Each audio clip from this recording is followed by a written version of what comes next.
saw him yesterday and asked, and he indicated he would not be here. And he was not here for the first.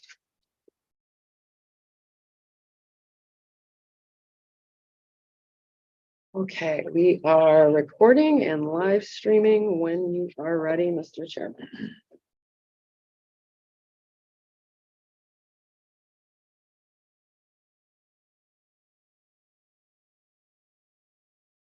The clock says 11 o'clock, so we'll call the meeting of the Finance and Administration Committee to order. We have approval of the agenda.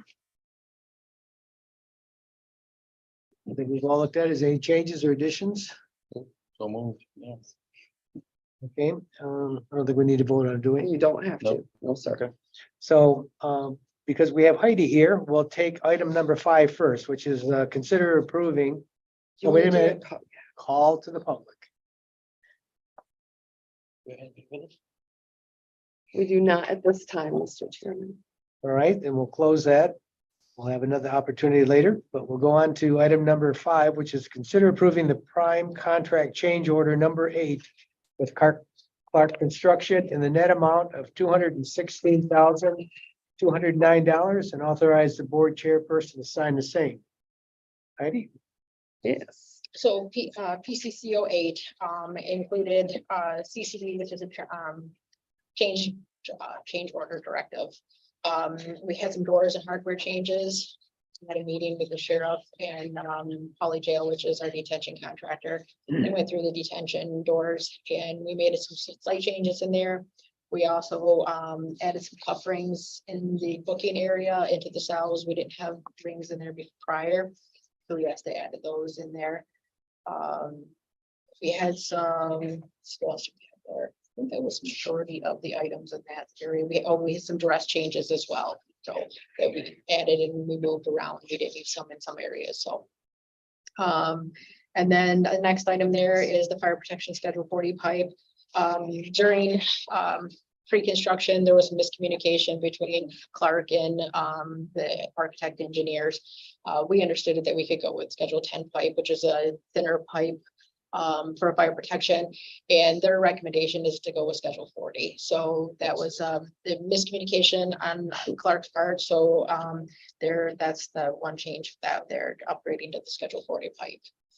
CCD 7, then that one was some plumbing and electrical coordination revisions. So during the BIM coordination that we're doing on the project, they did have some underground that was some conflicting with some areas. So we needed to get those things changed. We had some fence and we had to add, and then we had just changing the locations of some things. So, and then I think there's a storm in that one as well. And then CCD 9, the civil changes. So that one there was from Union Township. They requested some water main changes. So that was the cost for that one. And then the last one there is the farm tile that was found during doing excavation on site. We needed to put a header in where those farm tile kind of at the side of the property line to take the water that's coming from the lines and run it to the catch basin.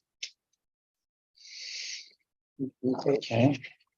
I've been wondering about underground water lines, if that was just cut, but it's still functional.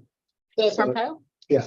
Yeah, yep, they're putting a header in, so all those pipes will then drain into the header and then take it down to the catch Gives basin. better drainage for the rest of. Yeah, so that way it doesn't come in and flood into our site there, because we do have that detention basin there, so that takes it all right down to the catch basin, so. Keeps it off the property. Creeps off the property, correct? So this consume our money on tap. This comes out of the buyout line item in the budget right now. We have not touched the contingency at this point. Okay. This was the buyout was the remaining items after we did our buyout back in end of November, first part of December. So we had a savings there Okay, we're working on that first, then go to the contingency if, You got it. well, if we needed to. I like the if instead of the yeah, when, I'd but like to be optimistic. Yeah. Trying. so obviously this is an addition to the project, but it won't increase the project budget because of the way we have the buyout situated and the contingency behind that, but it does total $216,209. So just wanted to point that out. So, money. Commissioner Ember, do you have questions or No, pretty straightforward. Administrator Controller Frost, anything? No, sir. Thank you. All right, would you like to make the motion then? Move to consider approving the prime contract change number 8 for Clark Construction, the net amount of $216,209. And authorize the board chair to sign the same. You did say move, right? Move. Mhm. I will second that. All in favor signify by saying aye. Aye. Opposed, same sign. This moves forward to our work session. Thank you, Heidi. Good Thank meeting you this for morning. being here. Thanks. Thanks. Have a good afternoon. Oh, do we have any more, maybe real quick? Last week, we had integrated architecture, we had that situation. I know you sent out an email about that. Seemed like we were back We got to. some You've got the answers. RFI out to them. Have they responded? They did respond to that. Good. We do have another one that we probably want to talk about on Thursday. Okay, excellent. Okay, All pretty right. good, thank you. Yep, thank you. Thanks, Megan. Have a great day. Thanks, you too. We'll return to item number 4. Consider approving the provider participation agreement with Michigan Homeowners Assistance Fund for assistance with paying water utility bills and authorize the board chair to sign the same. So Yeah, so this issue actually came to admin from the Drain Commissioner Office. They had been approached by one of the Lake Isabella water supply customers or someone that was related to a customer, encouraging the Drain office to participate and join in MISTA, or the Michigan State Housing Development Authority's program called the Michigan Homeowner Assistance Fund, or MyHalf. In talking with the county attorney about the MyHalf program, basically it's a new program from the state that was put in place to help homeowners who are in fear of maybe delinquent taxes, that they may be in fear of, losing their home to foreclosure. They may be in fear of losing or having utilities shut off due to non-payment. And so the MyHalf program was put in place to help folks like that. Recently, they've extended the program. It was originally a COVID related program. I think there still needs to be an underlying COVID cause, but they've come out with a $25,000 eligible for each household that would apply for this program and be eligible. So the ask is for utility bill assistance. And as provider of the Lake Isabella water supply, it's the county that would apply to be a part of this program, not the Drain office. And so that's why it's coming through admin. So the county is, quote unquote, if you will, the provider in this agreement. I did talk to the attorney about, the delinquent tax portion as well. I see Treasurer Pickens is here, and if that's something that maybe you're already doing it, I don't know. So, and they said that is a separate thing that's for providing assistance for delinquent taxes. So that's why the county has to do this separate from that. It is a separate thing specific to relief for those water utility bills, specific to the Lake Isabella water supply, because we are the provider. If the township wanted to do this for their water customers, the township would become a MyHalf member. So this doesn't guarantee assistance to our residents, but it opens the door for them to apply. It makes it possible for them. So. Why do we have to sign up for that? Because we're the provider of the water supply system at Lake Isabella. We're the owner, we're the provider. And so that's why the county has to be sign the provider agreement with the MyHalf program. You're the provider for the delinquent tax, really. Really. Sign up, because it's the individual one that's asking for assistance. And the individual submits to MyHalf, and then they call us and ask if it's true or not, Mhm. and then we get the information. And it goes from there, but we don't have that. I was just curious, Well, either they've changed their process, maybe, I don't know, since you've been in, or maybe you're not, maybe the agreement that we're looking at here, maybe you're not under that agreement for Lincoln. Maybe it's a different relationship you have with my half than this. But it has been vetted through legal. And legal said, it's the county board that should consider it as provider of the water supply. So, Tim, I don't know if I know the original request came to you, so I don't know if you want to add anything or. No, my understanding is it's just like participating, but maybe it's online. We might have to provide them a number. If they Like we do with submit the gas. to. That's we could submit the payment to. That's really about all I know about it. I don't know too much about it. There was a line item, I think the numbers. In that form. That's the first time I've seen. Payments will probably come directly, like the tax, will probably come directly into our account, but Yeah, I think that's what it is. Yeah, it was the Checking ACH mail. form. Yeah. Um, Through digital online. Yeah. Sessions, payments. Maybe that would cause verify the actual payment. Still online. And there is a contact form in here, with the agreement. And that ACH form that we would need to fill out. I would suggest that admin be the main primary contact for any management stuff, but case level contact would be drain commissioner, or someone in the drain office, because that's where the request is gonna initiate likely, for utility billing assistance. It's something nice to provide for them. I don't think there would be any extra work on the county's part other than the drain office taking receipt of a request and getting people connected with the MyHalf program really. And then us taking receipt of monies from the MyHalf program as they provide assistance. Well, the one question I had was, because this is through the drain office, do they have to be, the recipient or applicant have to be a member of the water supply system?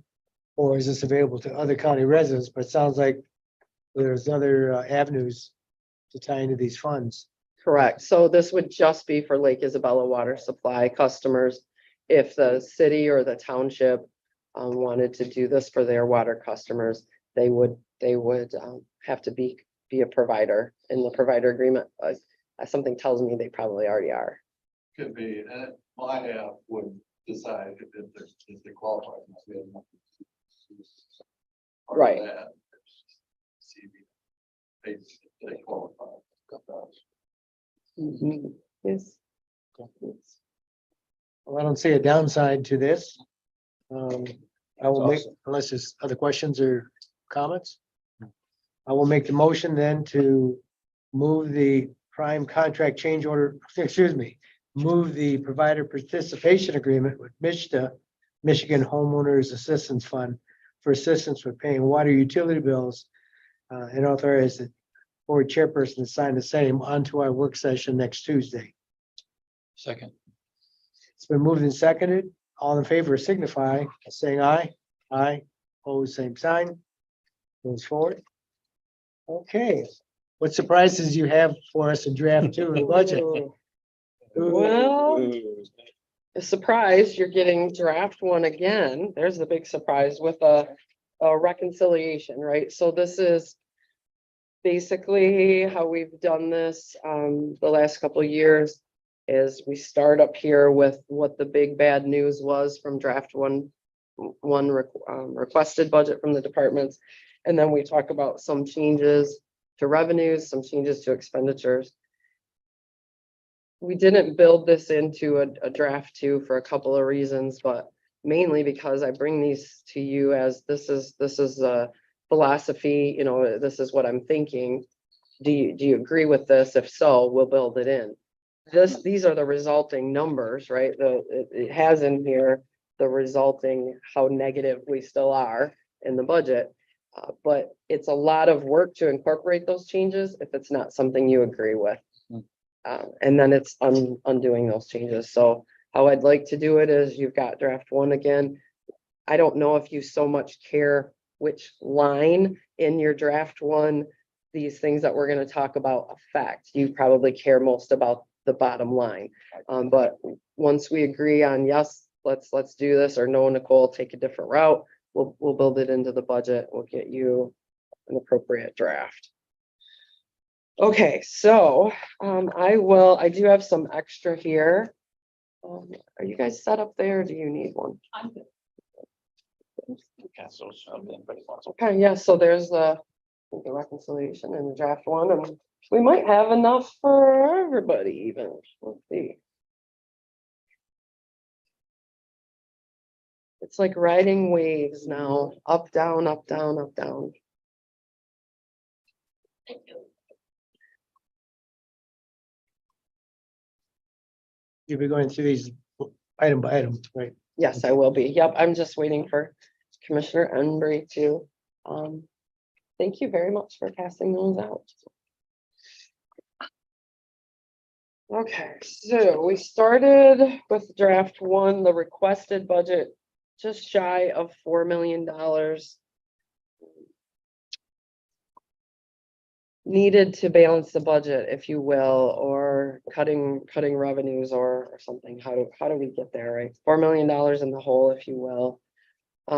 These are just a few of the revenues and expenditure items that we've looked at since the first draft in June.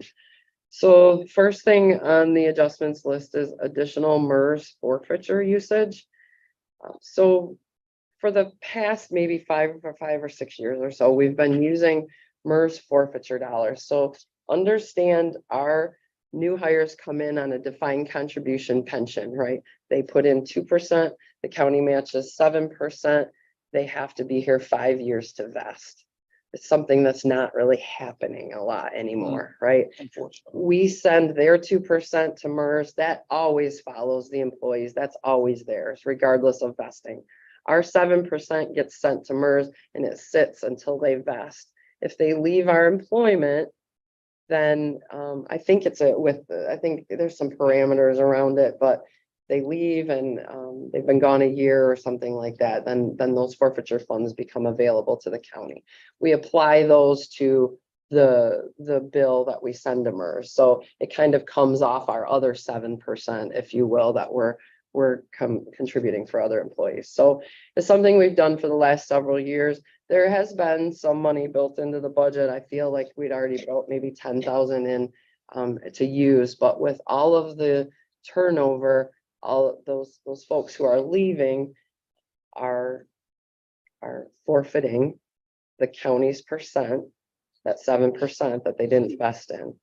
Now MERS is a little special. There is an opportunity for employees to go invest elsewhere. Someone who has maybe 4 years with us can go and work for another MERS employer.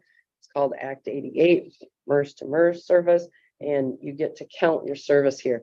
But we're relieved of that liability when they don't vest.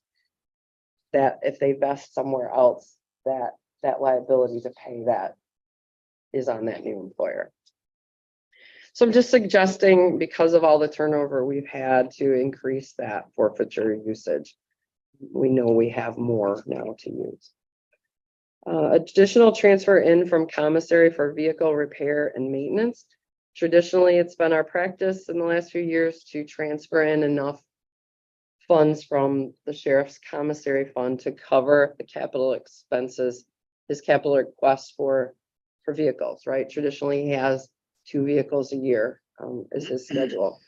So in addition to that, because we've already built into the budget the transfer in from commissary in the requested budget, this would be bringing in additional monies from commissary for the line item in sheriff's budget, which is 35,000 for vehicle repair and maintenance. So it kind of frees up, if you will, general fund dollars. Also, every year when the sheriff gets 2 new cars, he disposes of two older cars. So we generally don't budget for that, but that's something we can anticipate if he's getting 2 new cars. So I'm suggesting to build into the budget revenue of $20,000 for sale of fixed assets of 2 cars. Just a question on the commissary fund. Does the fund have enough money for this 35,000 Yes, Because Yes, it I'm sure the does. sheriff's gonna be looking at using that for additional vehicles in the Yep. future. yep. So we've already built in the amount for the two additional vehicles to come out of commissary, and it is performing well enough that it's got the additional So we won't have to space for the revisit this. 35. And replenish itself so that another year down the road, when he wants another two vehicles. Got Should it. it- They'll Yes, still be there. we've used commissary, I want to say last 5 years at least to cover the vehicles Yeah. and commissary still grows. Been It's a performing well healthy. enough. healthy- And that's something that we track throughout the year. So if an issue is coming, we will know. It's kind of small, but it all adds up. We don't budget or haven't budgeted, I guess, for the medical marijuana tax. We've focused on the recreational marijuana tax recently because that has just grown so much for us as a budget revenue item. That is solid and built in, but we're just looking back at the medical marijuana tax that we will receive 1% of the recreational, but at 2,500. The next thing on here, in conjunction with treasurer's office, they do sell dog licenses in addition to the sheriff's office, as you're aware. And looking at the activity on dog licenses out of treasurer's office, we know they've gone up recently with our animal control officer vacating the animal shelter facility and now being housed at the sheriff's office. More people go to the treasurer's office clearly than to the sheriff's office for their licenses. So even with the activity year to date, it does look like there is room to grow. I know in the current year, we had talked about a dog census. It didn't happen in the current year. I'm not giving up on that. We'll talk about it a little later. But so this is just going on activity or history of what's been sold. Year to date, we're about 43,000. So we had budgeted 35,000 in the 24 requested budget, and I'm asking to increase that to $10,000 to 45. There are additional sales in the sheriff's office, but we've brought those down from recent years because of that. The experience is showing us people are going to the treasurer's office, not the sheriff's office. Something that we don't normally budget for is an appropriation from what's called the Local Community Stabilization Authority. We've talked a little bit about this before. It is something the state put in place back in 2012, 2010, 2012, somewhere in there when they had a major shift in personal property tax, and they changed who got charged personal property tax. It was kind of like the 80-20 rule, and all these really small taxable value personal properties, anything under 80,000 true cash value basically got wiped off the books if you applied for that exemption. They've since raised that to 180,000 true cash value. They're trying to, the personal property tax structure was, it took a lot of effort to administer for a little bit of the revenue, right? And so I think the thought was they're carving out all that work and you've got bigger bang for your buck, if you will. So in taking away some of that personal property tax revenue from counties, the state came out and said, we'll form this local stabilization community authority, and we'll give you revenues from another stream that we have. At the time, it was supposed to be you set a baseline year, and whatever your personal property tax revenue was at the time, the state would reimburse you if later on you lost. Say we're getting $100,000 a year personal property, and because of these changes, now we're getting 50,000. You would be reimbursed that $50,000 from this local community stabilization authority. If your personal property tax revenue was more today than it was in the baseline, you really get nothing. However, remember, what happened here in Isabella with the wind turbine farms, our personal property tax went through the roof. So we thought here, we're not gonna see anything from local community stabilization authority. But we've seen in 2021, almost 38,000, in 21-22, over 62,000, in the current year, over 80,000. And so it's trending up, their concept is working at the state level. We're getting reimbursement from the local community stabilization authority for something.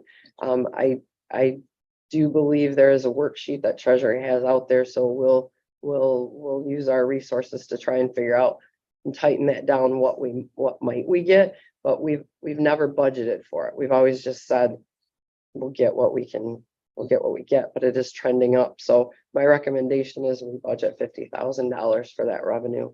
It could be more than that. It could be, like, we try to be conservative. I Yeah. hope it's more than that, but I think that the days of, we don't have, we don't need to budget for it. We need to budget now for it. We're still quite negative, so I'm just finding anything I can, right? So that gets us $50,000 closer. I have not talked to Sheriff about this, but we did just sign the agreement with Wise Township for additional coverage for patrols up there. I'm not certain how that's going to work budget wise, but I know it'll be additional revenue for us. I don't know that he's only doing that as overtime or not bringing, he's not bringing on additional. I know that for sure. So I do need to talk to him to understand how that's going to work, but I'm suggesting similar revenue from Wise Township as like we get from like Isabella. I wonder if Wise Township would have a problem if we're just using existing resources and just shifting them there.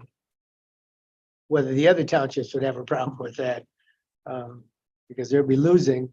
Right. Well, I think my understanding is that he's just gonna keep the existing coverage the way it is, and then overtime would go to overtime hours, coverage would go to Wise Township, and they would pay that extra cost. Which means we wouldn't have this revenue then to put in the budget, if that's the case, right? Well, Because they they were would- spending it. Well, Unless it's down here. the overtime, the expense should be in there. This would be revenue to help cover that. Right. Not bringing on additional resources, Right. but something to cover their additional Yeah. time, which is exactly how we do it, like with the fair or with Lake Isabella.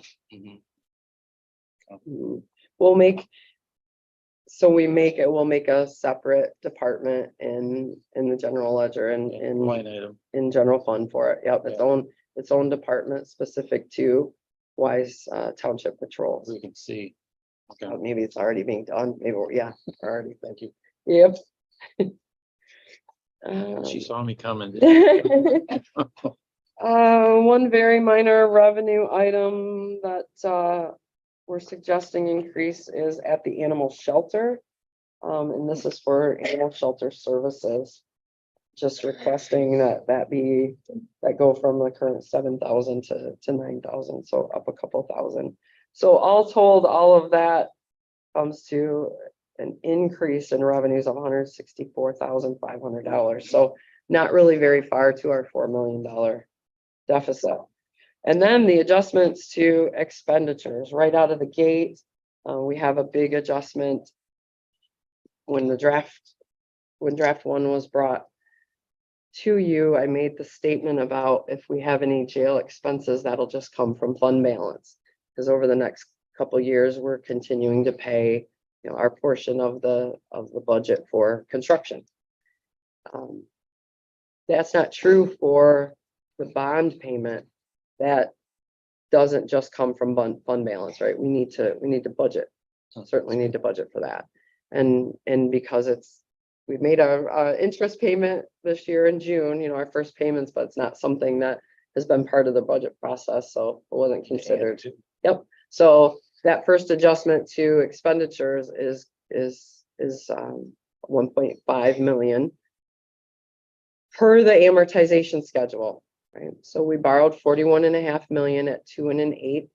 The amortization schedule tells us that each year the bond payment will be about 1.550, or what we built in to this reconciliation sheet.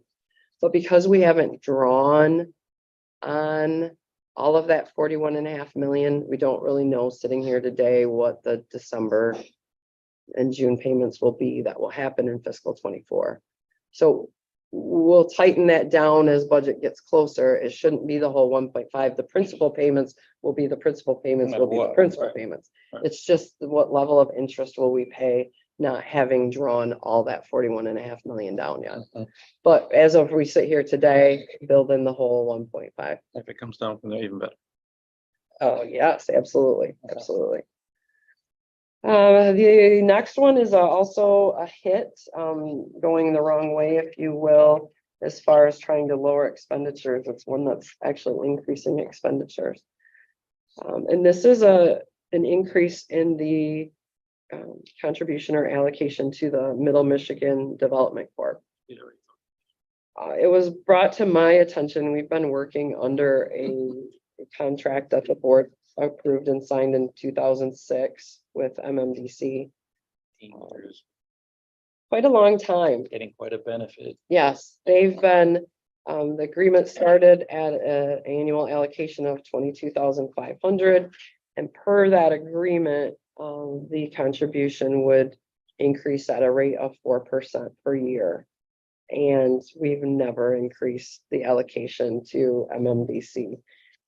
As our economic development arm in the county, I don't know how that hasn't come to light previously, and we've been lucky that they've been able to secure other funding. They're phenomenal at securing and administering grants.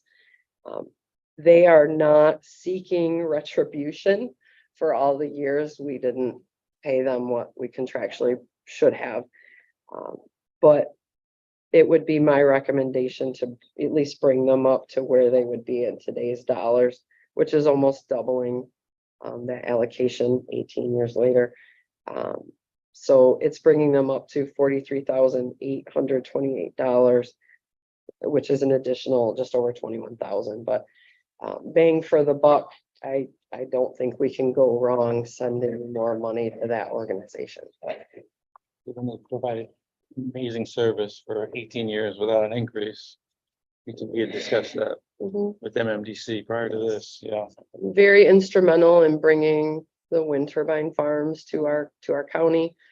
No doubt will be instrumental in bringing solar farms to our county. And you, Finance Committee, know what that has done to our revenues. 10% increase in general fund revenue in the first year for wind turbines, right? Depreciates from there, but that's, Keeping us afloat, they are help keeping us afloat. Absolutely, absolutely. and we need them too, so I think even though it's double, I think it's money very well spent. From my seat, it is, and it's hard because it's pulling this the wrong way. You know, we're gonna fight every penny to balance this budget. It's going the wrong way, but it's the right thing to do. If you're not trying to grow the top line, the bottom line is gonna kill you. Indeed, indeed. This was just one that I just kind of scratched my head. This in lieu payment for Board of Commissioners. So as you're very aware, the Board of Commissioners earn a salary in addition to healthcare benefits as for serving as a county commissioner. When employees who earn healthcare benefits opt out, they get an in lieu payment. It's $100 per pay, $2,600 per year. When Board of Commissioners opt out of insurance, they get nothing. And I don't see the parity there. So just being very transparent about this, but I'm recommending that we add in $2,600 for any commissioner who's not taking the insurance benefit. That's what the That's in what- lieu would be for one commissioner. Correct, So for one commissioner? correct. Okay. For one commissioner. There's traditionally been one member of the board that does not take the insurance. This is not something that commissioner has brought forward. It's just in looking at things, and especially as there's turnover and we look at, why is this? Why do they not they get it? We'd have two commissioners be eligible that aren't retired or Oh, that work other places Yeah. that might, right. that might have Yeah, insurance. and if you think about it, if policy wise, if this is something you agree with, then moving forward, it would only be a benefit to the, but we wouldn't have to necessarily budget for it. We would budget the known insurance expenses, and then if someone opted out, it would be a benefit to the It'd budget be a because. savings. That'd be Exactly. savings moving Exactly. forward. Exactly. I like that, yeah. Mhm, mhm. But as a concept, I think that as in terms of parity, I don't understand why we're not recognizing that benefit. So though we're done adding more expenditures now at least, and now we'll talk about some reducing some amounts. Just looking at the activity for the budget for this building, for our consumers and for our DTE gas. We had built in a budget of $80,000 for consumers in the 24 requested budget. As we sit here today, we're not even at 47,000. So I do feel like even though we're gonna kick up the air conditioning, hopefully, in these buildings soon, we're not gonna reach that 80. So I do think that can come down a little bit, and the same with DTE gas. We budgeted 45 and we're at 25. So I'm hoping that holds, but I think there's room for reducing that expense in the 24 budget. And these don't have an impact on the performance contract that we have with Johnson Control. Correct. If we are going ahead with the performance contracting project, so that construction will happen during fiscal 24, we would probably have a bond payment starting fiscal 25 in conjunction with the project. I think that's at the time they look at what are you budgeting, and they're already looking at what we budget for utilities to talk about savings. So I think we just need to recognize that even if we're gonna see these energy budgets go down just with the energy projects that we're doing. They're saying that amount, if we continue to budget for that, should be then budgeted in a bond payment instead of for utility costs. But in 2024, that won't take effect because we'll have lower utility costs, but we won't have to make a bond payment yet Delayed. on that. Yeah. And the performance is actually what you use, not what we budget for. Correct. The Correct. repayment of the bond. Yes. Mhm. Correct. Okay. Great question. Yep. Great question. And I had to think about it as I was putting that on that list too, of how would that impact that performance contracting project? The next few reductions in the requested amounts are in the sheriff's office or correctional facility. Food in the correctional facility was requested in the 24 budget, $340,000. So that's the food we buy, from Gordon and our other vendors to feed our inmates.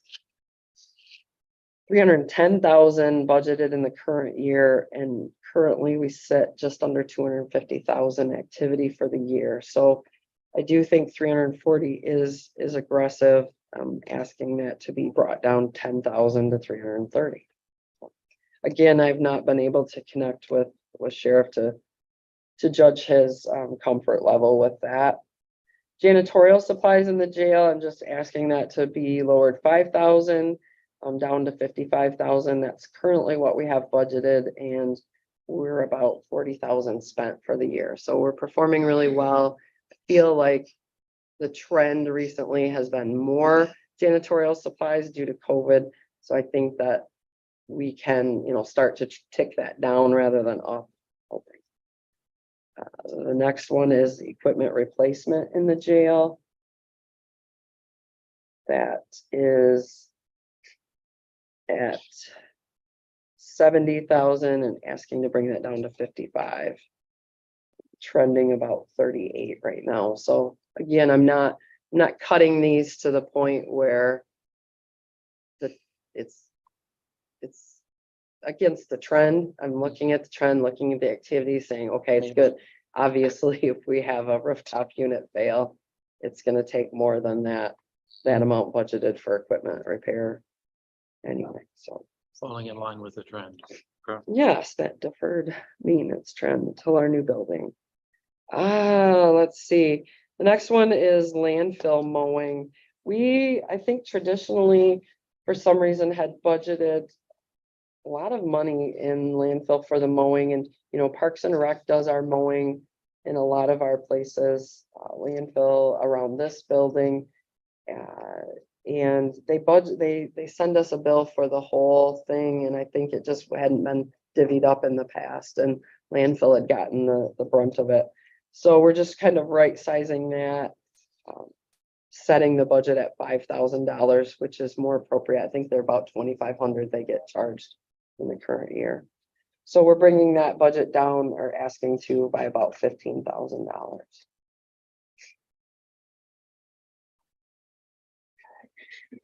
The next one's in the capital requests, at least at this point, I'm suggesting that one capital request came from two departments. Facilities and drains have both requested a pickup truck.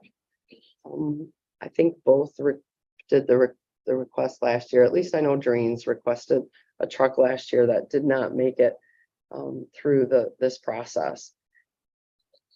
The concept on that truck, or the philosophy there, was it's not a very old truck, maybe a 2015, Tim. It didn't, maybe 2014, it's got like around 50,000 miles. There's some good value. Okay, a little more now. There's some good value there, though, still on a trade-in, less than 100,000 miles, not that old, in fairly decent condition. So we thought, okay, if we could trade it in and save that money, for a new one, we get the MyDeal, we get great prices for our new vehicles. So that was one concept, and the other is, it's 2014, less than 100,000 miles. So, good truck. good truck, keep it and go. So that's just, it just didn't make it through the test of that philosophy last time in the budget. So drains has made the same capital request this year. Facilities also requested a new truck.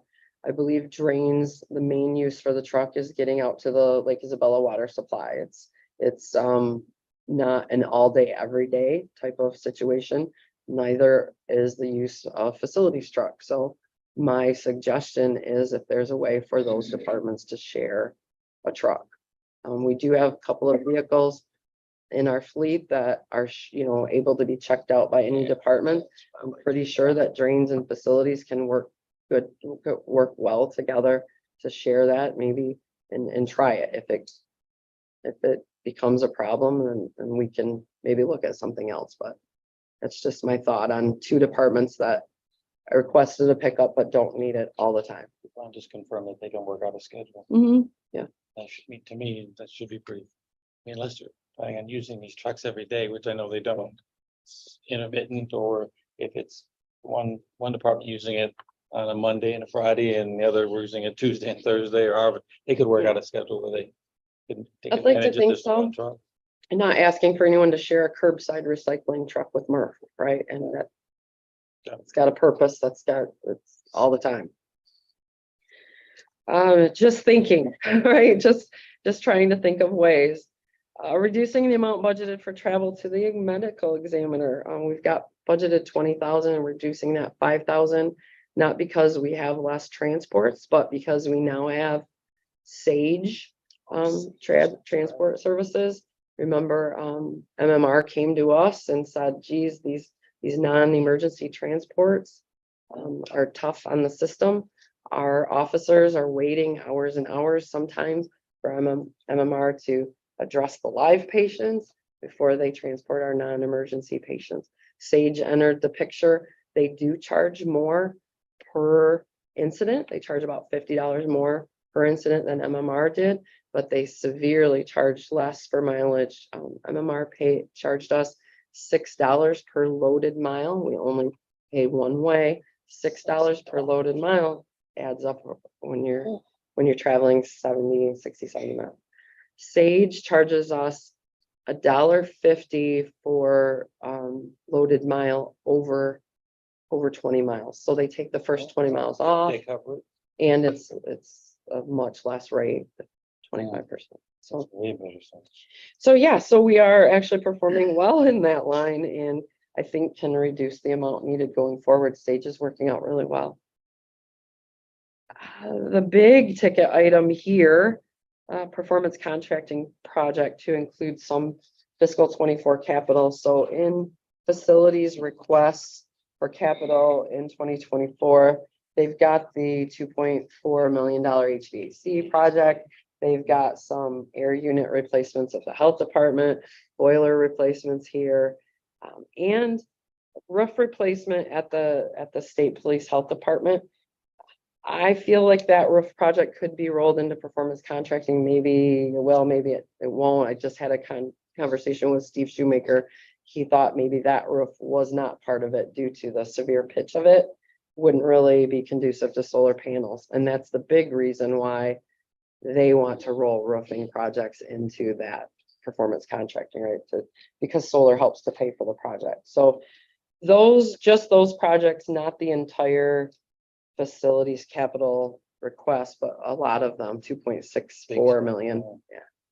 So that would be expenses that wouldn't have to happen in 24 in the budget if they were part of that project. Yes. My last thing on that front page is to reduce the appropriation to the MRF. In the 24 budget, I think, do we have it up to 415,000 as the general fund appropriation to the MRF requested budget for 24. So I've asked Jake to take another look at that and try to cut that by 100,000 so that the general fund appropriation is only 315,000. From 415 to 315. Mhm. Okay. One of the ways I think he'll be able to do that and is his 2% requests to the tribe recently have been more generic. They've been more for the recycling program and its operations as a whole, rather than for a truck or for asphalt or, something like that. And so he has not built those revenues into 24 budget, and he does have a balance of 2% revenues on the books. Yeah. So I don't think it's too major of an ask for him to reduce his budget by 100,000. Right, in light of where we're headed with the potential new MRF too, we need to start keeping that in the back of our mind in terms of the monies that we're not going to have to spend to keep the MRF up and running. Yes, Right, maybe. at some point in time here soon, Yes. I hope. Yes, eyes on the Are prize. commodity prices holding well or? I feel like they are now, maybe a year ago, they were really, really high, and I think they've come down a little bit since then, but I think we are still going okay. I think we're still holding our own. Cue the MRF director. Funny. Here he is. Well, Jake- he knew we were talking about him. I know, he must have. He almost I'm like, tripped. were you listening in the hall? I'm sitting here. Were you listening in the hall? Oh, He's dropping in the Cool. hall. I just told them about our very recent discussion about trying to cut $100,000 from the appropriation from general fund to the MRF budget for 2024. To talk to them a little bit about your 2% requests recently and how they've been more generic than specific for things. But Commissioner Jalazinski just asked a question about commodity prices and whether they're holding. I know they're down from, say, a year ago, but could you enlighten us? They're stable at this point. The fiber market has been fairly stable. And we didn't see any drop for July. Projection is that we're gonna see this in August as well. Plastic prices then they've been down, to say the least. It's down, I think 30 cents a pound of natural, which I think we're at 70 cents. 40 cents a pound right now.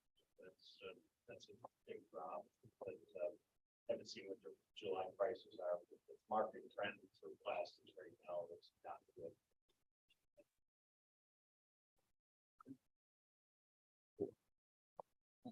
At best, we're gonna to see a little bit of stabilization. I think we're gonna continue to see it downward.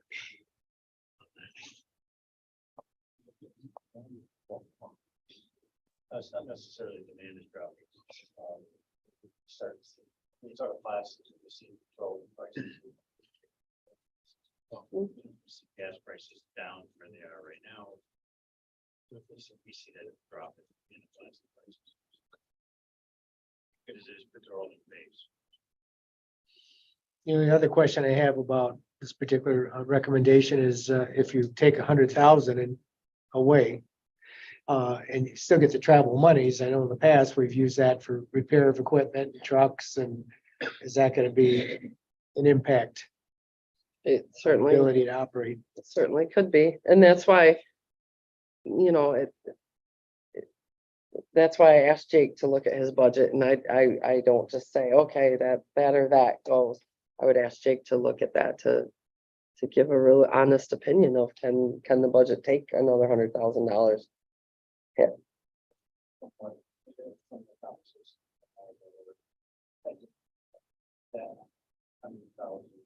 Was put in. Okay,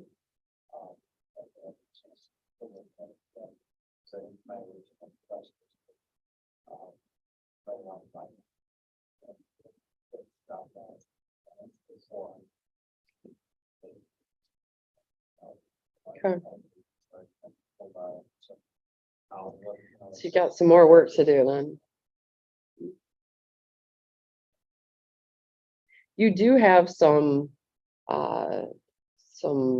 monies on balance from prior to percent requests that you could look at seeing, you know, how even those were specific requests for specific things, they still might be able to cover something in your that you've budgeted for. No? And the reason for that is that I've already that in preparation, if we get grant funding, that was taking that already. I think I So understand. use that 2% funding for matching grants. Gotcha. Other than we turn a grant. They don't know. I don't- Ideas because they don't have matching funds. But that would be, you know, I mean, that's an option there. Not really. Not really. Well, please let Melissa and I know if you wanna meet with us to work through that. Or what you come up with. Appreciate it. Sorry to throw you under the bus as soon as you walked in the door, so thank you.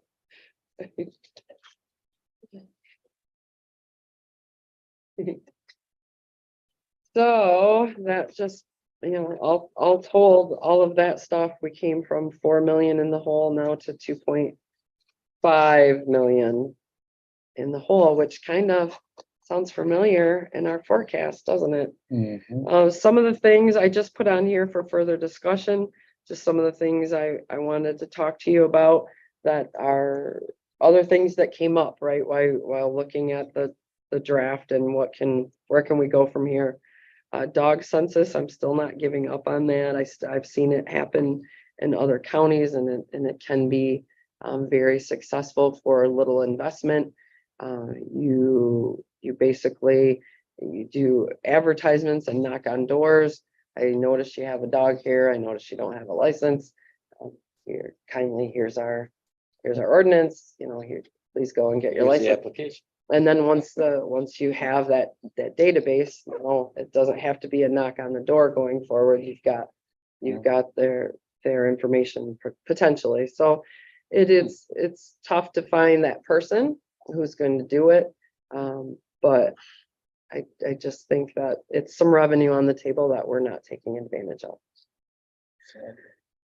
Delinquent tax revolving fund transfer in. I know that's something that's been used in the past to help balance the budget. We've done it in the last couple years and then through budget amendments through the year found we didn't need to use it and have reversed that back out. We've said we won't take from delinquent tax fund balance to add to general fund balance. And that I think is a philosophy we all stand by, but it is a source that is available to us to transfer in from to help balance the budget. So I just put that on there as a talking point. If it comes down to, I'd love to be sitting here with a conversation of, oh, we're $200,000 shy. How can we fill the $200,000 hole, right? Such an easy conversation. We could say, transfer in delinquent tax. If we don't need it, we won't use it. But general fund needs it, and there's fund balance there. We sit here at $2.5 million, and I'm not suggesting transferring in $2.5 million from delinquent tax. We know that would cripple the fund, and it wouldn't be able to buy the delinquents. We don't want to transfer our problem to that fund. But there have shown to be some surplus in recent years where we've transferred. Now, we know if we would have transferred what we had budgeted last year, the treasurer's office would not have had enough to purchase delinquents on the day they came due, right? So it is a delicate balance, and admin wants to work with the treasurer's office. It's my job to bring you what's available. With the options. What's out there, what are your options? So I put that on there as a talking point. I don't want to belabor it. I think that's Okay. pretty good synopsis of where we've been with that. Solar farm personal property tax revenues. We're starting to think that solar's coming, but I don't want to, I wouldn't want to build in any personal property tax revenues for that until at least we see an application from someone, right? We can guess about it, we can talk about it, we can surmise about it, but until we have an application in hand, I don't think it behooves us to build in any revenues. Now, understand if a project starts yet this year, this calendar year, and it's not finished but still under construction as of December 31st, then we still see some tax revenue for that. It doesn't come on at full value, but it comes on as under construction, and it's at 50%. We had a couple of years like that with the wind farm. They didn't quite get operational when they thought they would, and that actually gave us some extra revenue because year one, it's 100%, year two, it's closer to 80%. So to have a 50% year in there first actually gave us a little more revenue up front.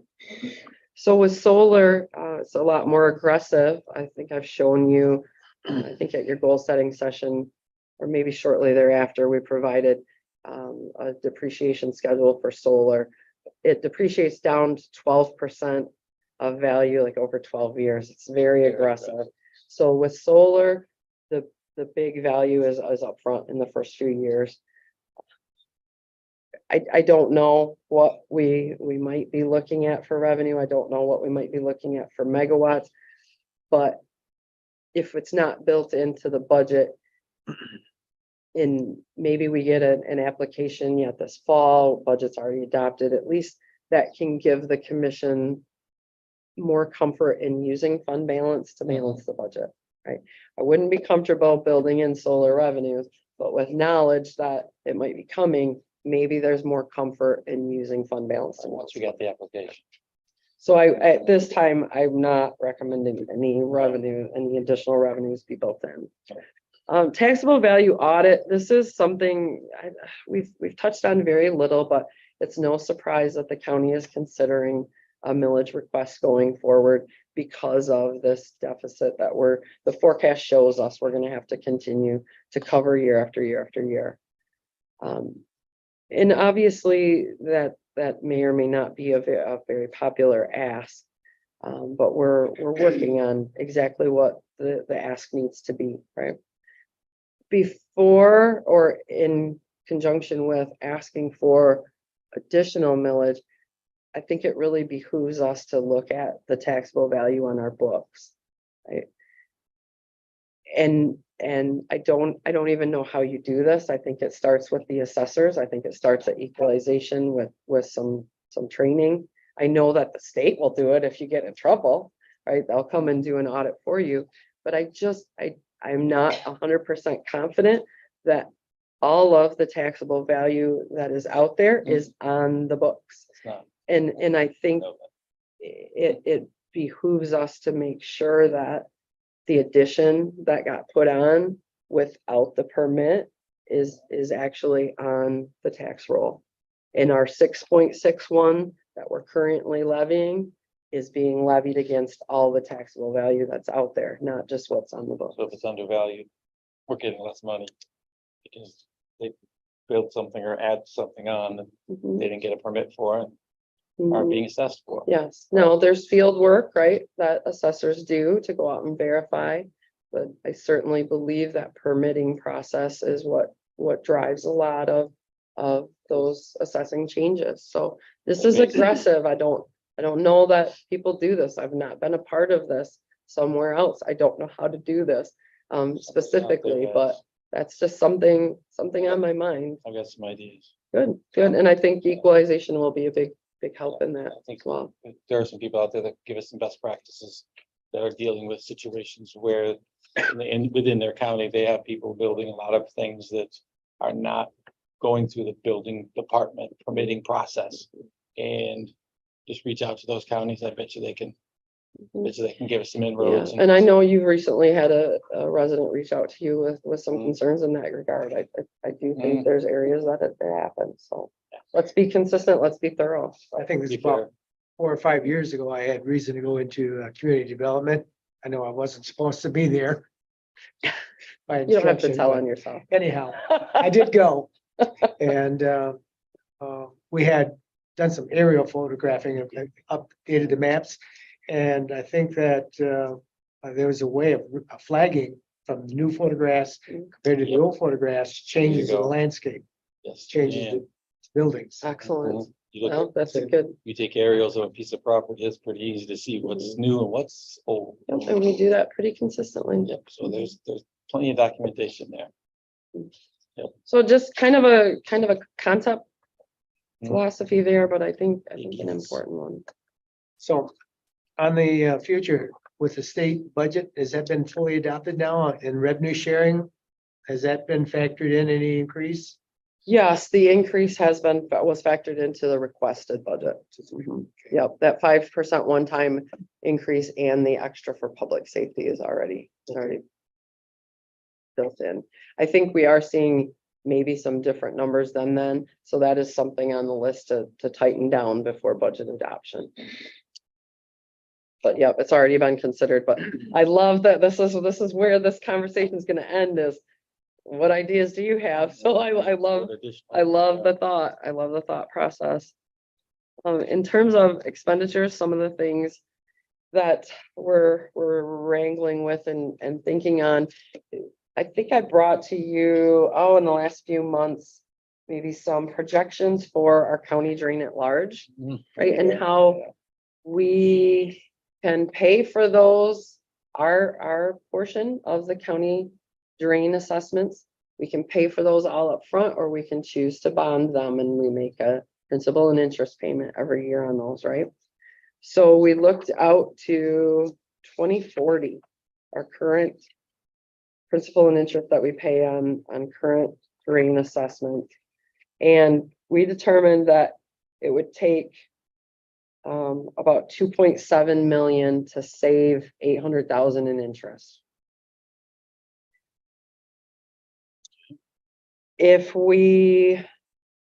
So that's a big chunk that would have to come from fund balance. We have it in fund balance, but we have a lot of other things we keep talking that we're gonna do with fund balance, right? But we can do the analysis on that and show you where we would end up. If we did that, it saves the 2024 budget up just shy of $100,000 in interest payments, because we would be paying off those drains that had that much interest due next year. Now, it would keep saving us through the years, but in 2024, it would save $100,000. We've done some analysis to see, what if we don't spend the whole 2.7? What if what if we only had $1 million to spend? How much could that save us? And it's kind of convoluted because there's, a dozen or so different drains, but just wanted to talk to you guys about the concept and what your comfort level would be of looking at using some fund balance to pay those drain assessments down, the county portion. That takes them right off the books and just eliminates It that does. liability from here on out. Does, I feel like it's what I would So do with my long-term own money. liability, yeah, long-term If I had viability, the it makes perfect sense to me. It's whether or not we can come up with the 2.7. Maybe just maybe an analysis for the next finance, looking at those, we can have, we've got some resources to throw at that. What would optimize it, maybe? Mhm. Some But as a portion thereof. concept, it sounds like you guys are in favor of it, at least as a concept. Mhm. We just need to provide you the comfort that it can be done. I hated to put this on here because again, it's our culture. This is the way we're moving. It's something you demanded in the forecast. We're now building and in the requested budget is an additional $250,000 for facilities for kind of, unknown capital expenditures at this point. Get ahead of the game. You got it, yes, ahead of the game. And so we built it into the requested budget because we knew that's what you wanted. Right. Now that we're 2.5 million in the hole, I bring that to you as do you really want it in there? When, Conceptually. either pay it now, put it away now, or kick the can down the road and keep doing what we've been doing for decades and decades. To me, that makes no sense whatsoever. You need to plan for these things and. That's why it was built in the requested budget. Okay. Yep. But I just have to, again, options, right? And Mhm. showing you what's behind the numbers. This next one might not have a big impact, but it could be 5 or 10 here or there. MMRMA, that's our property and liability insurance carrier. Last year, if you remember, in one of the sheriff's capital requests, we pushed him to apply for an MMRMA grant, which he traditionally does anyway, and $5,000, and he was granted it. And it just dawns on us that maybe there's other departments too that might be able to qualify for the risk avoidance program grants. So we will get some communication or get MMRMA in here to do something on, hey, here's the manual, what's possible to fund. Of course, Parks and Recreation, I got many RAP grants, but it wouldn't help our general fund. Got it, Commission on Aging wouldn't help our, Better help them. yeah. Yeah, and that's tough, right? Like if the MRF did it, maybe it could help general fund because of our appropriation, but it's always, I love that you're making that connection. The next thing on here is the fiscal 24 healthcare costs. We are getting that renewal this afternoon, aren't we? If I would stop talking and, yeah, I think we're meeting at 1. We get the renewal this afternoon, so we know, are we increasing, are we decreasing? But you have to think about that general fund, other funds, right? Our healthcare costs, the $4 million that goes out the door for healthcare every year, doesn't all come from general fund. Okay, some comes from the MRF, some comes from Commission on Aging, some comes from Parks and Rec, some comes from inspection, some comes from 911. Right, so, and it generally trends out 75% of that cost is general fund, and we'll use that in our estimates. But so when we think about health insurance savings or health insurance expenses, you always got to remember to multiply that by 75%, because that's the general fund portion. Mhm. We don't know where that'll be now. In the requested budget, we did build in a 10% increase in healthcare. It's traditionally what we do. It's our trend's been 4%. Until this afternoon's meeting, we don't have an idea. It's based on utilization, right? The claims have already happened, which dictate what our renewal will be with these carriers. So we'll find out this afternoon. That'll be a big change for the next draft, whether it's good or bad. But and then, of course, like another one I hate to put on there, but I want you to understand what's built into the numbers. The requested budget had a 2.5% wage increase built in across the board. I'm sorry I didn't have the amount to put in there for what that would cost. It seems like a percent is always generally around $100,000 to general fund. So I'm thinking the 2.5 would be close to a $250,000 savings to general fund. Sounds about right. So you understand those numbers. But culturally, the that's where we are. You guys wanted to see that increase built into the forecast. So we knew to build it into the requested budget. So it comes down to with, those are just some additional things to consider. Right now, we stand at 2.5 million in the hole. If you guys agree to the concepts on page 1, we can build that in and go from there. I'd love to hear from you about your ideas for revenues or expenditures. I'd love to hear from you about your ideas for revenues and expenditures. Because to make up 2.5 million, that's either a leap of faith to use fund balance, which is what our forecast tells us we're gonna do, or make some cuts. New revenues are basically exhausted at this point. Now, we did make the loan to the drain commission, correct? For the Lake Isabella water supply pumps. 250,000 Oh, that, yes. operating. yeah, Where's that? that's Supposed right. To come back, right? Mhm. When is that coming back? That's a great question, because I don't think the county paying off drain at large appropriation early, like paying off those bonds early, does not give the drain commission any more operating capital. I mean, that goes to pay the principal and interest right to the bank. Go right to the bank. Right, yeah, I understand that. Yeah. In terms of operating. Yeah, I think there was a time when we thought, oh, if we did that, maybe it would give them more capital, but No, it's doesn't basically work two that way. different pots. Yeah. So at least we know that. What's that? It's just covering the expenses. So we need to look at how we get, how and when we're gonna get that back. Into Okay, no, that's a great, keep them coming. What else you got? Yes. Okay. 250 or 2?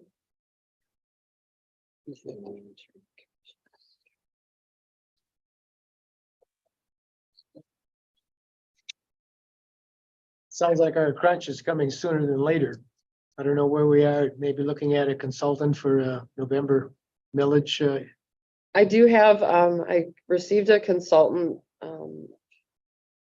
name from our registrar of deeds. Thank you. I had worked with the Michigan Association of Registrars of Deeds. And I've been going back and forth with him. They presented a contract for a relationship with the firm that I sent to legal that they had issues with. So we're working back and forth on that contract. Hopefully we'll bring that to committee in 2 weeks. meeting again. Yeah. I don't know that November is the answer, but we are moving forward in that regard. So It's gonna be very difficult to take another $2.5 million in expenditures unless you do take really drastic action. And if we just dip into our fund balance, we know we're depending on that for other things, and we're even looking at, the bond for the drains. I mean, it's really, I think that's our message to the taxpayers. Is that it's an either or situation. Either we get the millage. Or we start a plan to make adjustments. We're gonna have to, we don't have any choice, we can't run in the red, so I think well, I don't wanna get ahead of myself. I think that needs to be our communication and consistently now, we'll get ahead of this now. Otherwise, we're gonna look at 2027 with this huge wall of debt. And as I said before, I don't like making knee-jerk reactions. I'd rather lay it out there on the table. This is what we're gonna have to do. Come to a general consensus of these are the things that we're gonna have to do in order to balance our budget. And lay it out on the table, make people keenly aware of it. And as far as a PR piece, our taxpayers need to understand. And I've already laid it out at Lake Isabella. When I talked with those folks, I said, 4 years, 3-4 years from now, there's this big financial wall that we've got to overcome. And, some of that climbing that wall, if you will, overcoming that wall is going to fall at the feet of the sheriff. And he knows that. So there's going to be some other people that's going to fall at their feet. I don't want to be all gloom and doom, But I just rather be open and honest and transparent as possible, right from the get-go. So there's no surprises for anybody. You know, if you vote it down. Yeah, and we talked about that, you know, when Sheriff was there, and he's the one that brought up, he understands if we're not successful gaining new revenues, where the target lies in the budget to cut $2.5 million. You can't get that from cutting a MRF appropriation. You can't get that from You can't cutting nickel and dime. everyone in the Draino. You only get that from road patrol. You can't nickel and dime it to overcome the wall. But I don't want to stay to say that I don't appreciate all the department heads and the folks that are involved in putting this budget together. I really greatly appreciate all the effort made to see where we can make adjustments as best we can to streamline this, make it as efficient as possible.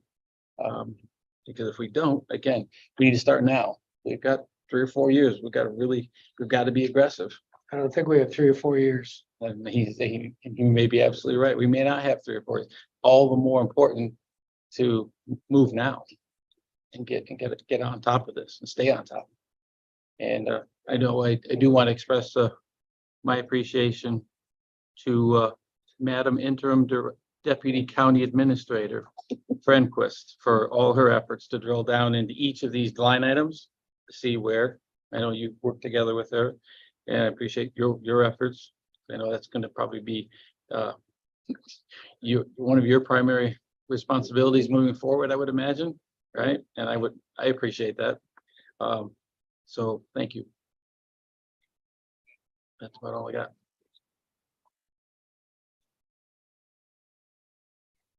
Yeah, so I think, you know, the forecast, I think helps tell us, I think it helps us to not be shocked by the number we're still staring at. The forecast shows that we can use fund balance to cover that for a couple of years, and then we're, like you said, it's the wall, you're not gonna do anything additional, it's gone.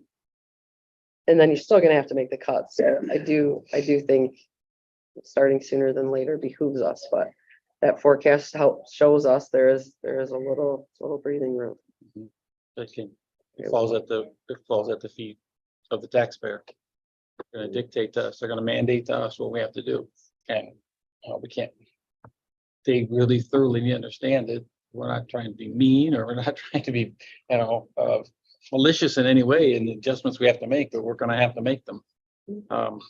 Because of the mandate, if they choose not to help us get over this hump. So I'm thinking you're gonna have to go into the fund balance to balance this upcoming budget. It appears that way.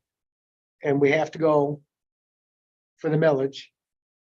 It And if the appears that. millage fails, I don't think we have 2 years that we can jump in. I think we have to start making the cuts to Midstream. have a little bit of fund balance to be able to move into this gradually, because they're gonna be so drastic. And Absolutely. the public and the staff need to know, like I said, it's nothing personal. Nope. Everybody provides good services, but we have to work within our budget. We can't run a deficit budget.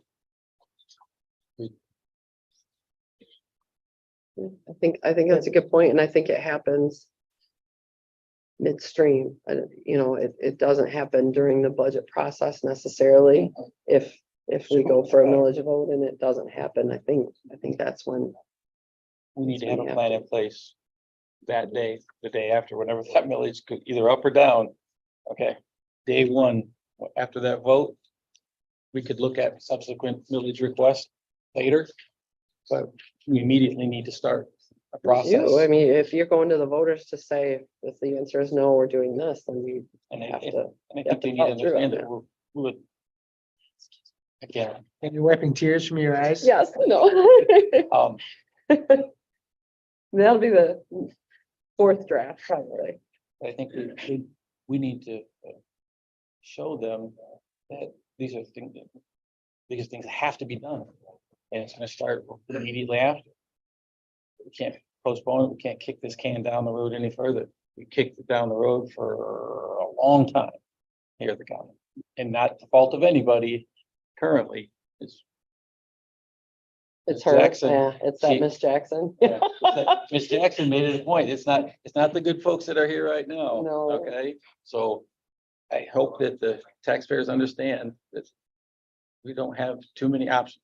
I think it's very important too that the taxpayers understand, you know, we've gone out and we've got this performance contract. We're trying to do everything we can within our power to reduce our expenses, right? I mean, we're doing everything. We're turning over every possible stone, looking for every possible grant that we can find, right? To help alleviate what we're up against. So I hope they understand that, okay? But even with that, there's still not enough there.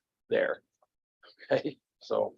Yeah, and then, you know, I think about a lot of those concepts we talked about at the goal setting session, you're seeing in play now to help do that. But once those are exhausted, that's what's on the table as far as opportunities. I know there's opportunities out there that we don't even know what they look like yet, right? There'll be new opportunities and maybe in the future, but that exhausts the bag of tricks. I don't.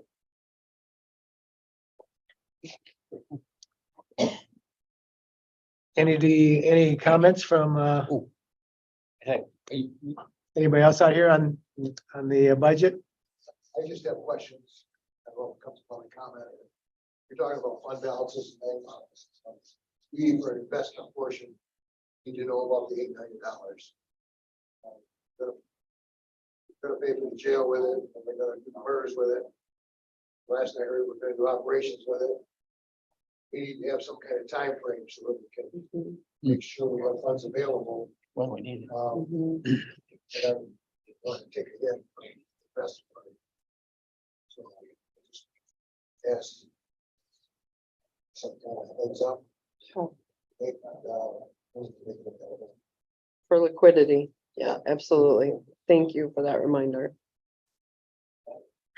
So this would then be presented, Karen. The budget comment would be that we do have a positive. Our positive is our people. And every time things have gotten down, our people are what has brought us back out of it. But that's one reason why I say that we do have to consider the 2.5% or whatever it is that we choose to do for a raise. And the reason is we need to keep those people's positive attitude up. And the reason we need to do that is those people that are the employees, if they don't present a positive, strong, united front, we don't have a chance in Pasadena Village. But it's these employees, our team, each one of our teams, they're the ones that are gonna help us get this village passed. I will say, looking at the option of additional, I would not ever be in favor of reducing the 2.5. We're struggling No. maintaining staff now. We'd like to invest more. We just don't know where it's at. To have the ones that have stayed, we're very lucky for those. Not that we begrudge any of the ones that have moved on. We understand. You know, we're glad for the opportunities that they've had. And glad for our time that we had with them, but, you know, we have some great people here and we need to keep them. Our overall benefits package, as far as I'm concerned, will get better. Again, all of this stuff over here that we're talking about, my opinion, for me, the people who stay are gonna get taken care of. I'm gonna do everything I can within my power. One, benefits package, the entire package, all of it. Health insurance, I want it to be more for less. Again, I'm not gonna be in favor of making cuts at all. Okay, we need to keep good people. Without good people, we will never be able to make any of this work. We won't. So I assure you that I'll be doing everything I can. to Take care of the folks we have. You gotta make sure, I agree with Karen, but you gotta make sure that you're treating everybody the same too. Right. I mean, Yeah. Right. And I know, and I've preached it for a long time, just because they have a union over at the sheriff's department and courts, doesn't mean that they should get a 2.5% raise. The rest of them get a 2% raise, or they get stuff on their insurance. You know, those are things that are, people also look at. Do that, you know, and that's, it's just an unfair, thing that happens. And I don't know, it's working out as a positive over there, because we're losing people left and right. Yeah. You know, there's reasons for that. I think those need to be investigated big time. The budget thing, I've been saying it for a couple of years now. Nicole and I had a talk 2 years ago about the poor person that comes in the next time. Because it's gonna be hurt. And if we don't have the fund balance to keep dipping, like we're dipping, we're below that now. You're talking 2 years. I don't think, Jerry, I don't think we have 2 years. My opinion, but I don't think we have 2 years of dipping. Village should pass. And you guys said in the meeting, the Township Association, you know, what they thought about the village. It doesn't sound good. You gotta make some cuts. I mean, I'm sorry, but no, we're being forced into it. We all realize it. We don't want to make cuts. Nobody wants to make cuts. But you know, the mission to build a jail, just with that extra 1.5 million burden on everything that we've got, that we couldn't afford, that we're doing now. So Things I did what it is. I understand hindsight, but when you're talking ahead of time, like we're talking now. Yeah, we want to do this. We're not going to hire a bunch of people. We're gonna hire people. You know, we're not going to do this. We'll do that. But we still got a $20 million MERS thing here. That needs to be addressed Or as more. well. Or more, yeah. Or more now. It's going to get, if more people leave, it's going to get higher. So, I mean, you gotta fix the problems you got right now before you start getting into other problems. And yeah, it might take bubble gum and duct tape to make things run for a while. But that's just the way we're gonna have to do it. Because I don't see where we can afford it. Our news. A lot of something we do. My 2 cents, sorry. Yeah, and you know, working through this, we were getting pretty close until we remembered about that bond payment, right? So you're exactly right. We'd be less than $1 million to go if it wasn't for the bond payment, right? So that it adds just a giant hurdle. But remember also it was the forecasting for that payment that brought to light the wall that's coming and really gave this board the comfort to leave the legacy of the 2.125% bond at for 40 years. That became the gift to the community. And so it will, you know, you say hindsight's 2020, but we knew this going into it, right? We did the forecasting because USDA demanded it. We saw that there's a wall coming. We know that we have to do something different, and it became the prudent thing to do to give the community 40 years at 2 1/8, knowing that the wall was there. So no surprise to us at all that we're looking at 2.5 deficit. I get it. The fact we have the budget. We're looking at options. Whereas in the past, we just kind of work from year to year to year, it's kind of winging it. Okay. Well, it does present some very real scenarios that need to be addressed. Treasurer Perkins mentioned, it really brings to light issues that we really have to deal with now. Whereas before, we'll worry about it later. So it's time to start dealing with some of these issues. Sorry. And the department head and electeds do a fantastic job. You saw we were $1 million unspent last year. A lot of that did have to do with lapsed wages. And maybe that trend continues too, right? Where we've got turnover or vacant positions. So we know there'll be some savings in that regard, but do you budget for that? No.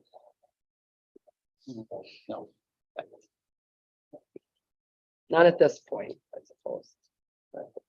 So we'll present this draft 2 to the board next Tuesday. Just for Yep, with it, discussion. at least this reconciliation Right. piece, yeah. Yep. Yep. Okay. Show them where we're at. All right, we're gonna move on to item number 7, invoice list discussion. We have 3 lists before us. 4 maybe. 4 lists. That's right. We got one. Yeah. We got one added on at Big. the end there. Okay. Taking a look at the first list, which is the July 7th. Start there. Oh, wait, no, we're gonna go back to June 16th. A while ago. Vacations we have a way of screwing up. the Yeah. clock. Yeah, don't they? Doing your vacations. Um, Looks like, again, pretty common billings.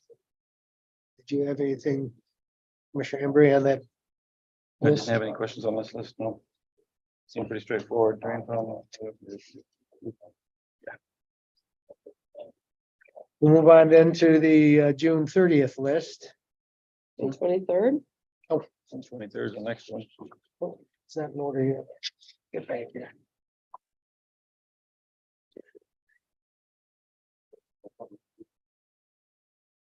I see we have a number of 4 Michigan Tax Tribunal billing refunds to Union Township, Mount Pleasant Public Schools, Gratiot, Isabella Intermediate Schools, and Chippewa River District Library.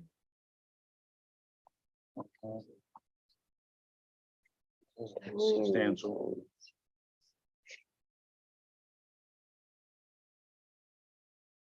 So- Billing due to MTT refund. They got it, tax tribunal refund. And so they've someone, it may be, maybe one, it may be a whole bunch of them. This was Very one. large. Okay. One large property, So, one I believe property. it was Myers. Was this the Meyer? Okay, Oh, so that was we, the Meyer we deal? saw the hit to us on a previous invoice. And this is the hit to other taxing authorities because the tribunal has lowered their value. we will collect it. So this shows that, Put it out in the link. this shows as a payment to those entities. Because the If they paid treasurer, the higher amount, then their value was lowered, so we. because he already collected on the higher amount, Right. Oh, okay. they lowered They it. see a refund. Yep. I gotta give it back. Yeah, MTT does retroactivity. I don't have anything else on that particular list. Commissioner Embry, do you on the June 23rd list? No, Moving on to the June 30th list. Did we say something? We lost our public. Some legal issue. Oh. That you could help them with. June 30th list.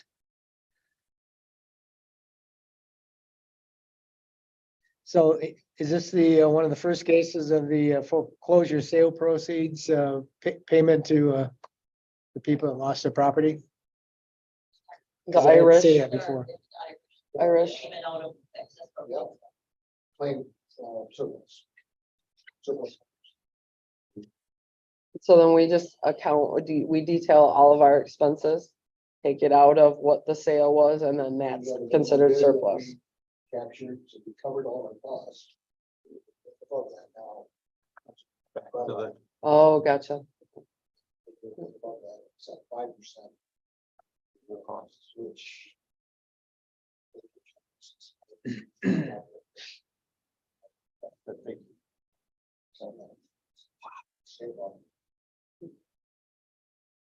There's a settlement agreement. So moving forward, we'll see more of these coming. You were seeing that plus the side ones. Oh, they're looking back. Because they've, Yeah. 56 million, yeah. Or 600,000. because people can go back now. The value of, How far the look back goes. I think it was 6 years, actual liquidation. So we're not likely to see some of those for the next year's budget, right? It's not one. Very many sales proceeds come to us. We're gonna see a lot of surplus, because we get FOIA after FOIA. People want to know what their surplus is where, because they're gonna help them take it. So, coming in. Yeah. It's just whether they proactive or they react or retroactive or. Perspective. One year they think. Cut it off. Over the course of quality work. That's a good thing. Commissioner, would you have anything on the June 30th list beyond that issue? No. Payment? Then we'll move on to the July 7th.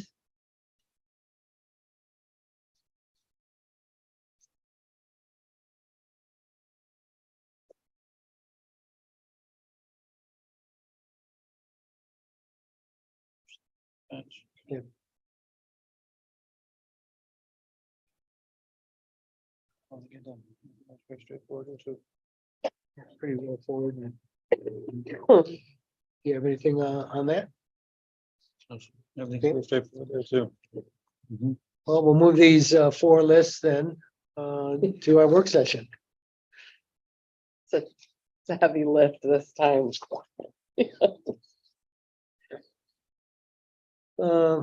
We have any announcements? We do another call to the public. We are adjourned. Oh, wait a minute. No, I can't get up. Is that a cramp or is that I think it's a public commenter. okay? No, I don't need to come up. I don't know if I can walk, no. Oh, Dorothy and I are gonna go down to the park again, with our little Isabella, banner. And so if anybody has anything for us to take down, advertising our services, and I just wanted to state that, once we have some information, positive information about the, Mishta homeowner assistance, if we could get some of that and take that down, I think that would be great. And also, once the budget's a little further along, I think if we had something to announce that Isabella County is moving forward with plans for some green energy projects in the future, solar panels, I think that would be a good thing to put out there too before we ask questions about a millage. Let's get some of those positive things out there so that their perception of Isabella County, they're looking at us in a positive light instead of a negative light. Not to be perky Polly or anything, but you know, oh, we need those. let's just get things on our side. There you go. Thank you. Yes, ma'am. Thank you. Any other comments? There was no discussion on, personnel requests. On campus. Not yet. No. No, it doesn't, it's not an indication at this point that it is going forward or not going forward. It just wasn't addressed in this draft, so it'll be addressed in a future one. We didn't even touch that yet. I will say though, because it might be interesting to all of you actually, our new payroll clerk, Steve Pryor, is working to answer an aggressive wage study that's being performed by William Rye. William Rye is who did our study in years in the past, right? It's common company that does it. They're doing it for Shiawassee and Hillsdale counties, which are interesting because Shiawassee is one of our comparable counties, right? Similar. And the very similar, and the information that comes from that could be very helpful to us. So we are aggressively trying to respond. They're intense, as you can imagine. It goes through every position to match it up. Is this the same position you have? What's your starting wage for it, basically? If we respond, then we get to have all of the data from all of the counties that respond. So I'll be reaching out to William Rye to see how that might best benefit us. But we are responding to that now, so hopefully that can mean some answers for us sooner than later.